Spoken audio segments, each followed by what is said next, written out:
get in, get on, get out, and get off. When to use which prepositions in sentences. Today in this class, I will be teaching you how to use these prepositions in sentences, and you're going to learn them effortlessly.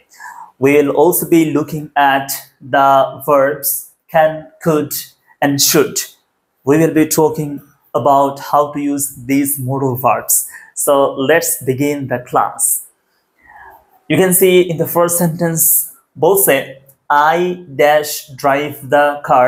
আমি গাড়িটা চালাই। এখানে আমরা একটা modal verb use করব। So normally I drive the car, it means আমি গাড়ি চালাই, আমি গাড়িটি চালাই। ওকে, তো আমরা এখানে একটা modal verb ইউজ করব। যদি আমরা এখানে can ইউজ করি, so I can drive the car, আমি গাড়িটা চালাতে পারি। I can drive the car, আমি গাড়িটা চালাতে পারি। এটা আমার একটা অ্যাবিলিটি, মানে প্রেজেন্ট অ্যাবিলিটি, বর্তমান কালের সক্ষমতা। বর্তমান কালে কোনো একটা কাজ করতে পারি, আমার একটা ফিজিক্যাল অথবা ফাইন্যান্সিয়াল একটা অ্যাবিলিটি, সামর্থ্য আছে, আমরা এই ক্ষেত্রে ক্যান বলতে পারি। সো আই ক্যান মানে আমি পারি, আমার শক্তি আছে, অ্যাবিলিটি আছে, সামর্থ্য আছে। So I can drive the car, আমি গাড়ি চালাতে পারি।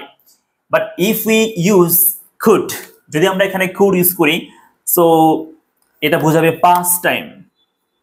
I could drive the car, আমি গাড়িটা চালাতে পারতাম, এখন হয়তো পারি না, আগে পারতাম, অতীতকালে পারতাম। এটা হচ্ছে past time, অতীতকাল। So in short we can say we can use can in the present time when we talk about ability. On the other hand, we can use could, আমরা could use করতে পারবো when we talk about past ability, অতীতকালের সক্ষমতা।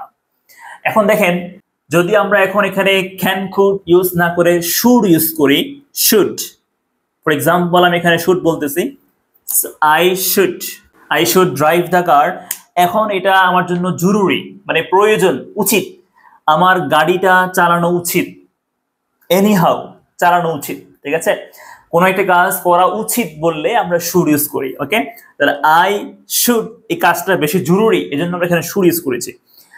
এরপর দেখেন I, আমরা এখানে use করব হচ্ছে গিয়ে কুড হ্যাভ। একটা কথা বলি, কুড যে সব সময় পাস্ট বোঝায় এমনটা নয়, কুড কিন্তু ফিউচার প্রেজেন্টও মিন করতে পারে, তবে কুড হ্যাভ সব সময় পাস্ট বোঝাবে। এরপরে শুড হ্যাভ আমি একটু পরে বলতেছি।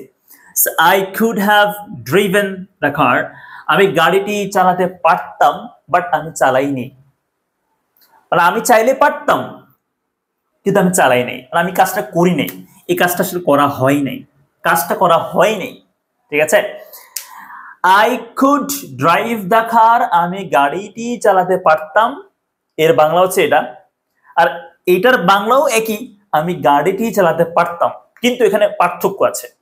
I could drive the car, আমি গাড়ি চালাতে পারতাম, এখানে বলা হচ্ছে অ্যাবিলিটি, এটা আমার আগে সক্ষমতা ছিল, আমি আগে পারতাম, হয়তো এখন পারি না। বাট এখানে বলতেছে এই কাজটা আমি চাইলে করতে পারতাম, বাট আমি করিই না এই কাজটা। হ্যাঁ, এটা হচ্ছে মেইন ডিফারেন্সটা। তাহলে কুড হ্যাভ এর কাজটা কিন্তু হয় নাই। আচ্ছা, যদি আমরা এখন এখানে কুড না বলে মনে করেন শুড বললাম, আমরা এখানে শুড বললাম, তাহলে অর্থ কি হতে পারে? I should have driven the car, এর মানে হচ্ছে আমি, আমার গাড়িটা চালানো উচিত ছিল, বাট আমি চালাই নাই। এটা বুঝতে হবে, I could have driven the car, এর মানে হচ্ছে আমি গাড়িটি চালাতে পারতাম, বাট আমি চালাই নাই। এত জরুরি ছিল না, এত প্রয়োজন ছিল না, একদম উচিত ছিল না, চাইলে পারতাম, চালাই নাই। এটা হচ্ছে আমার জরুরি ছিল, শুড হ্যাভ, প্রয়োজন ছিল, বাট আমি করি নাই, আমি হেলাফেলা করছি, এটা আমার ক্ষতি হয়ে যাচ্ছে, ক্ষতি হয়ে গেছে, তাহলে এটা আমার জরুরি ছিল। শুড হ্যাভ জরুরি ছিল, কুড হ্যাভ এত জরুরি ছিল না, চাইলে পারতাম, আমি করি নাই। আমরা এখন দেখবো হচ্ছে কখন আমরা এইগুলো ইউজ করব। খেয়াল করেন, ইউ, তুমি গাড়িতে উঠতে পারো, মানে কেউ একজন দাঁড়িয়ে আছে, সে কোথাও যাবে, আমি তাকে গিভিং সাজেশন, আমি তাকে পরামর্শ দিচ্ছি। ওকে, কাউকে পরামর্শ দিলে, সাজেশন দিলে আপনি ইউজ করবেন কুড। ক্যান বললে হয়, বাট কুড হচ্ছে সাউন্ড ফর্মাল, সুন্দর লাগে। আপনি বলবেন যে ইউ কুড গেট। এখন আমরা এখানে কোনটা ইউজ করব? দেখেন, যেই গাড়িগুলো হচ্ছে সংকীর্ণ, যেগুলোর ভিতরে আমরা মুভ করতে পারি না সহজে, মানে একটা ছোট্ট একটা জায়গা, জাস্ট বসতে পারি কিন্তু হাঁটতে চলতে পারি না, মুভ করতে পারি না, মানে স্পেসটা কম থাকে একেবারে, ঠিক আছে? যেমন সিএনজি বা কার, ট্যাক্সি, এগুলো আর কি, কেমন ছোট কোনো বোট, এগুলো। তাহলে এগুলোর ক্ষেত্রে আমরা কি বলবো? গেট ইন বলবো, মানে উঠলে, ওঠার সময় গেট ইন। আপনি চাইলে গেট ইনটু বললে হবে, gate into the car, gate into the boat, into the CNG, যাই বলেন। তাহলে গেট ইন ছোট্ট একটা যানবাহন, ঠিক আছে, ছোট। So you could get in the car, তুমি গাড়িতে উঠতে পারো। এটা কিন্তু পারতে না, এটা পারো।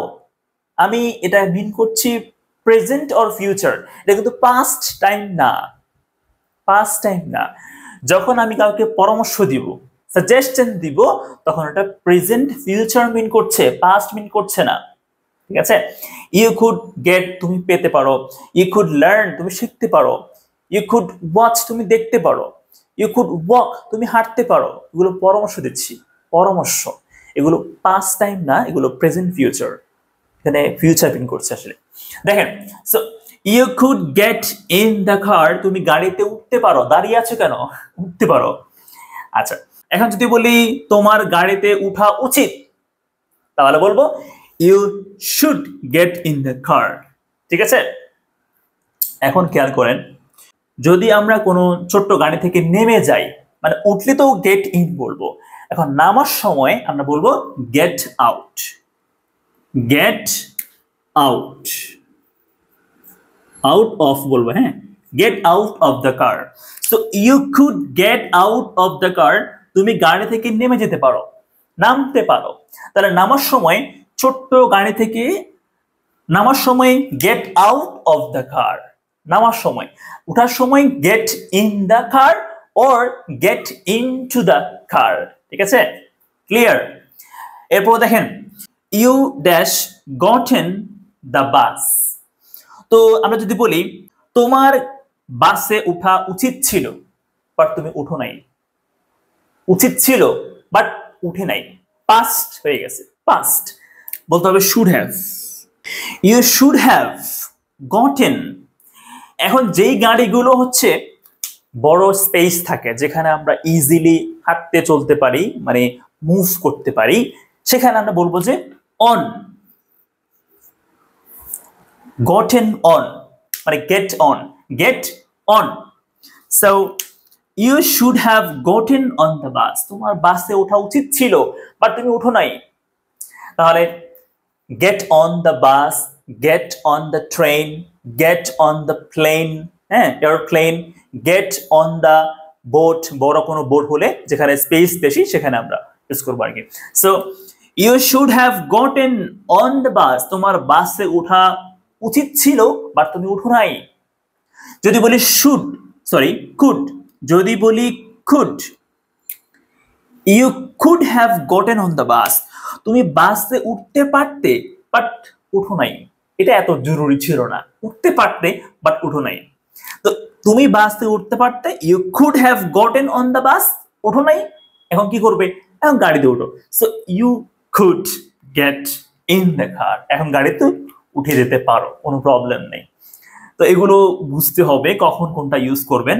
এখন একটা কথা বলি, গাড়ি থেকে, বড় গাড়ি থেকে নামার সময়, বাস, প্লেন, ট্রেন থেকে নামার সময় গেট অফ, গেট অফ। তাহলে ছোট্ট গাড়ি থেকে নামার সময় গেট আউট, আর বড় গাড়ি হলে যেগুলোতে আমরা মুভ করতে পারি, চলতে পারি, তাহলে আমরা গেট অফ ইউজ করব। I am getting off the bus, আমি বাস থেকে নামতেছি। My father is getting off the train, আমার বাবা ট্রেন থেকে নামতেছে, ঠিক আছে? বড় গাড়িতে ওঠার সময় গেট অন, নামার সময় গেট অফ, আর ছোট্ট গাড়িতে যেখানে স্পেস কম থাকে, মুভ করতে পারে না, সেখানে ওঠার সময় গেট ইন বা ইনটু, আর নামার সময় বা বের হওয়ার সময় get out, get out of the car, gate out of the taxi. তো এগুলো ইউজ করতে হবে। আশা করছি বুঝতে পেরেছেন। এখন একটা কোয়েশ্চেন আছে, কোয়েশ্চেনটা হচ্ছে এই বাংলাটার কি হবে ইংলিশটা? তোমার ঔষধ খাওয়া উচিত ছিল, এই বাক্যটার কি হবে ইংলিশটা? কমেন্ট করে আমাকে বলবেন, এখানে কমেন্ট করে জানাবেন। তো দেখা হবে নেক্সট ক্লাসে, ভালো থাকবেন, আসসালামু আলাইকুম।